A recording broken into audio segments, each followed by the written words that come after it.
Beautiful. This is why he was scratching around the stump. What I want you to do is, can you just keep your eye on my back? Because if Mum comes around, she's going to protect the nest. What we've got here, these are baby sandgoannas. And Mum will actually defend the nest. If anything comes around her nest, she'll actually attack them with her throat puffed out and her mouth open and a show of teeth. Get away from my babies. Oh, but then I don't understand what the male was doing. Does he protect them too? Well, it's a very unfortunate set of circumstances there, and what it is, I'd say he would have eaten them. And that's one of the many interesting problems that you have in the scrub. When food is hard to get, they will resort to eating their own eggs and their own young.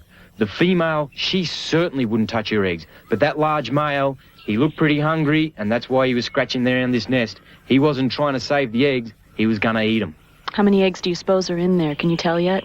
Well, the average clutch size is about 15. I can see, what, about 8 or 9 there.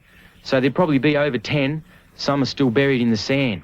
And they're the best-looking eggs I've ever seen. By gee, they're good-looking eggs. See how round and firm they are. Yeah, but they're not hard like chickens' eggs. Why is that? Well, like all reptile eggs, except for crocodiles, they have a soft shell. It's a very soft, rubbery type shell there, and that enables the baby, when he's all curled up in there, he uses up the egg yolk. And as he's using up the egg yolk, he'll develop, and then he gets an egg tooth.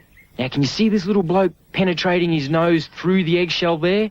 I can't quite see where the egg tooth is. Very hard to see. It's a microscopic little tooth situated right on the end of his snout. And it's that small that without a microscope, you'd be very hard-pressed to find it.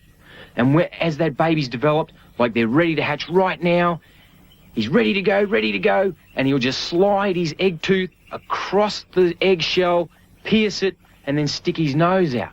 If they've used up all the egg yolk while they were developing, what's that shiny, like, fluid stuff I see coming out?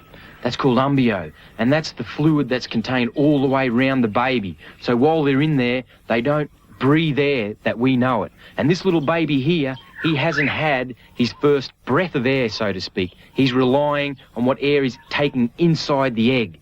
So immediately when they come out, the first thing they do is check the air with their tongue, so they're actually like smelling where they are. Are they looking for predators, or do they have that instinct yet?